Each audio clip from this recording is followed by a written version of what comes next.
ಕಾರ್ಯಕರ್ತರಲ್ಲಿ ತುಂಬ ಉತ್ಸಾಹ ಮತ್ತು ಅವ್ರನ್ನ ಗೆಲ್ಲಿಸಲೇಬೇಕು ಅನ್ನೋ ಮಟ್ಟಕ್ಕೆ ಶ್ರಮ ವಹಿಸಿ ಕೆಲಸ ಮಾಡ್ತಾರೆ. ಇವತ್ತು ಬೆಂಗಳೂರಿನಲ್ಲಿ ಕೊರತೆ ಇದೆ ನೀರಿಗೆ, ನಮ್ಮ ಚಿಕ್ಕಬಳ್ಳಾಪುರದಲ್ಲಿ ಕೊರತೆ ಇಲ್ಲ. ಆ ಮತ ಅವ್ರಿಗೆ ಟ್ರಾನ್ಸ್ಫರ್ ಆಗಿದ್ದಕ್ಕೆ ಕಾಂಗ್ರೆಸ್ ಅಭ್ಯರ್ಥಿಗೆ ಸುಧಾಕರ್ ಅವರು ಸೋತರು. ಒಬ್ಬರು ಟಿಕೆಟ್ ಸಿಗದೆ ಆದಾಗ ಇದು ಭಿನ್ನಮತ ಸಹಜ ಇರುತ್ತೆ, ಇಂಥ ಪ್ರತಿಭಟನೆಗಳು ಸಹಜ ಇರುತ್ತೆ. ಭಾರತೀಯ ಜನತಾ ಪಕ್ಷ ಮತ್ತು JDSನವರು ಒಟ್ಟಾಗಿ ಕೆಲಸ ಮಾಡಿ ಸುಧಾಕರ್ ಅವ್ರನ್ನ ಹೆಚ್ಚಿನ ಬಹುಮತ ನಾವು ಆಯ್ಕೆ ಮಾಡ್ತೀವಿ. ರಕ್ಷಾರಾಮಯ್ಯನವರು ಈ ಕ್ಷೇತ್ರಕ್ಕೆ ಸಂಬಂಧಪಟ್ಟವರಲ್ಲ, ಈ ಕ್ಷೇತ್ರಕ್ಕೆ ಅವರ ಕೊಡುಗೆ ಏನೂ ಇಲ್ಲ. ಸೂರ್ಯ ಚಂದ್ರ ಯಾವ ರೀತಿ ನಾವು ಪೂರ್ವದಲ್ಲಿ ಬಿಡ್ತೀವೋ ಅದೇ ರೀತಿ ಬಿಜೆಪಿ ಅವರ ಸಹಕಾರದಿಂದ ಹೆಚ್ಚಿನ ಬಹುಮತದಿಂದ ಗೆಲ್ತಾರೆ. ಸದ್ಯ ನಾನು ಚಿಕ್ಕಬಳ್ಳಾಪುರ ಸಿಟಿಯ ಮಹಾಕಾಳಿ ರಸ್ತೆಯಲ್ಲಿದ್ದೀನಿ. ಸೊ ಇಲ್ಲೂ ಕೂಡ ಸಾಕಷ್ಟು ಮತದಾರರನ್ನ ಮಾತಾಡಿಸ್ತೀನಿ. ಅದಕ್ಕೂ ಮುಂಚೆ JDSನ ಕಾರ್ಯಾಧ್ಯಕ್ಷರಾಗಿರುವಂತಹ ಕಿಸಾನ್ ಕೃಷ್ಣಪ್ಪ ಅವ್ರನ್ನ ಮಾತಾಡಿಸ್ತೀನಿ. ಸರಿಗ ಏನು ಲೋಕಸಭಾ ಚುನಾವಣೆಗಾಗಿ BJP JDS ಮೈತ್ರಿ ಮಾಡಿಕೊಂಡಿತ್ತು. ಸೊ ಈ ಒಂದು ಚಿಕ್ಕಬಳ್ಳಾಪುರ ಲೋಕಸಭಾ ಕ್ಷೇತ್ರ BJP ಅಭ್ಯರ್ಥಿಯ ಪಾಲಾಗಿದೆ. ಸೊ ಇದರಿಂದ JDSಗೆ ಏನಾದರೂ ಅಸಮಾಧಾನ ಇದೆಯಾ ಅಥವಾ ಎಲ್ಲರೂ ಒಟ್ಟಾಗಿ ಕೆಲಸವನ್ನ ಮಾಡ್ತೀರಾ, ಹೇಗೆ ಸರ್? ನಮ್ಮ ಚಿಕ್ಕಬಳ್ಳಾಪುರ ವಿಧಾನಸಭಾ ಕ್ಷೇತ್ರದಲ್ಲಿ ಏನು ನಮ್ಮ ಮೈತ್ರಿ ಹೊಂದಾಣಿಕೆ ಆಗಿದೆ, ನಮ್ಮ ಕುಮಾರಣ್ಣ ಮತ್ತು ದೇವೇಗೌಡರ ತೀರ್ಮಾನದಂತೆ ಅದರ ಪ್ರಕಾರ ಚಿಕ್ಕಬಳ್ಳಾಪುರದ ಒಂದು ಜನತಾದಳ ಏನು ಒಂದು ಘಟಕ ಇದೆ, ಈ ಘಟಕದ ಜನತಾದಳದಲ್ಲಿ ಯಾವುದೇ ಅಸಮಾಧಾನ ಇಲ್ಲ, ಭಿನ್ನಮತ ಇಲ್ಲ, ಸರ್ವಾನುಮತದಿಂದ ನಾವು ನಮ್ಮ ಚಿಕ್ಕಬಳ್ಳಾಪುರ ಲೋಕಸಭಾ ಕ್ಷೇತ್ರದ ಅಭ್ಯರ್ಥಿ ಅಂತ ಸನ್ಮಾನ್ಯ ಕೆ ಸುಧಾಕರ್ ಅವರಿಗೆ ಮನಸ್ಪೂರ್ವಕವಾಗಿ ನಮ್ಮ ಪಕ್ಷ ಎಲ್ಲ ಕಾರ್ಯಕರ್ತರು ಎಲ್ಲ ಶ್ರಮಿಸಿ ಅವರನ್ನ ಗೆಲ್ಲಿಸಬೇಕು ಅಂತ ಕೆಲಸ ಮಾಡ್ತಾ ಇದ್ದಾರೆ. ನಾಮಪತ್ರ ಸಲ್ಲಿಕೆ ಸಂದರ್ಭದಲ್ಲಿ ಮಾಜಿ CM HD ಕುಮಾರಸ್ವಾಮಿ ಅವರು ಕೂಡ ಬಂದಿದ್ರು. ಸೊ ರ್ಯಾಲಿಯಲ್ಲಿ ಭಾಗವಹಿಸಿದ್ರು.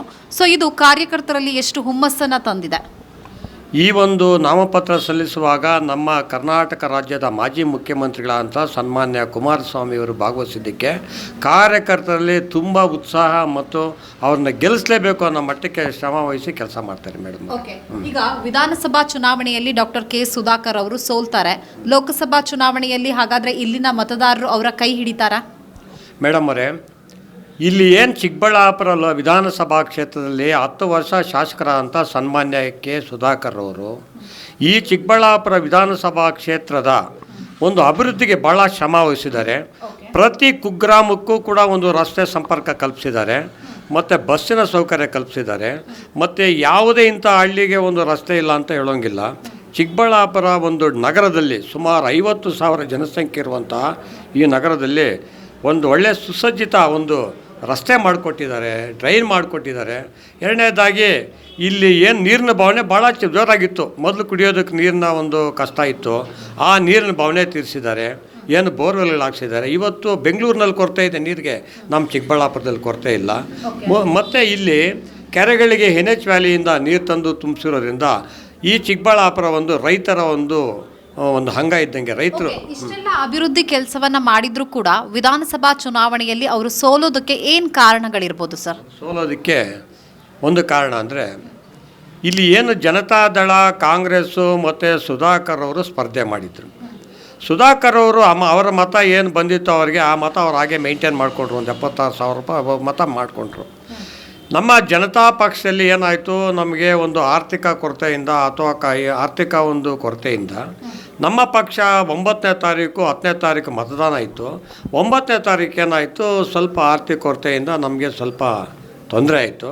ನಮ್ಮ ಪಕ್ಷದ ಏನು ಕಾರ್ಯಕರ್ತರಿದ್ದರು, ಕೆಲವು ಕಾರ್ಯಕರ್ತರು ಅವರು ಕಾಂಗ್ರೆಸ್ ಅಭ್ಯರ್ಥಿಗೆ ನಮ್ಮಿಂದ ಸ್ವಲ್ಪ ಮತ ಹೋಯಿತು. ಆ ಮತ ಹೋಗಿದ್ದಕ್ಕೆ ಏನಾಯಿತು, ಆ ಮತ ಅವ್ರಿಗೆ ಟ್ರಾನ್ಸ್ಫರ್ ಆಗಿದ್ದಕ್ಕೆ ಕಾಂಗ್ರೆಸ್ ಅಭ್ಯರ್ಥಿಗೆ ಸುಧಾಕರ್ ಅವರು ಸೋತರು.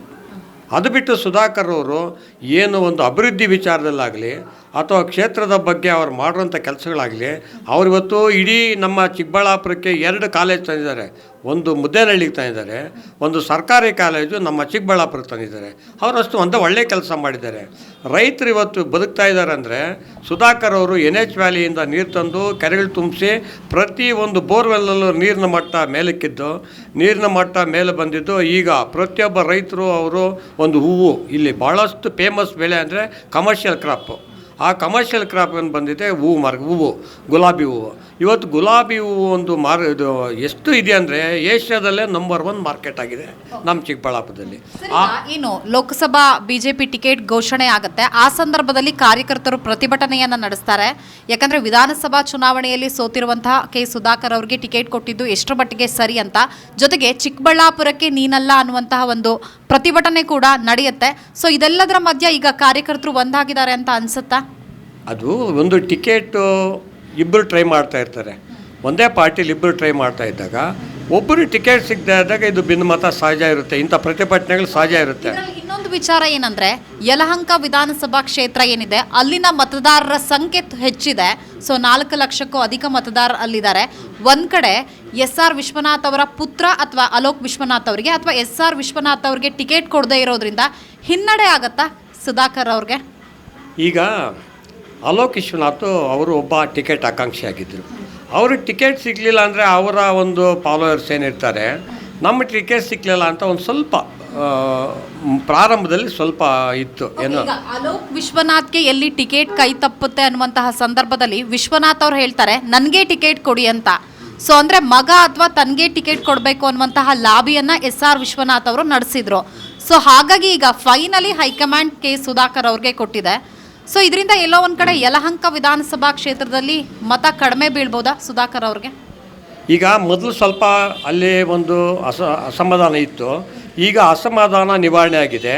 ಯಲಹಂಕ ವಿಶ್ವನಾಥ್ ಅವರೇ ಬಂದು ಇಲ್ಲಿ ನಾಮಪತ್ರ ಹಾಕೋವಾಗ ಅವರು ಸಹ ಬಂದಿದ್ದರು, ಅವ್ರ ಮಗನೂ ಬಂದಿದ್ರು ಇಲ್ಲಿ ಮೊನ್ನೆ ರ್ಯಾಲಿಗೆ.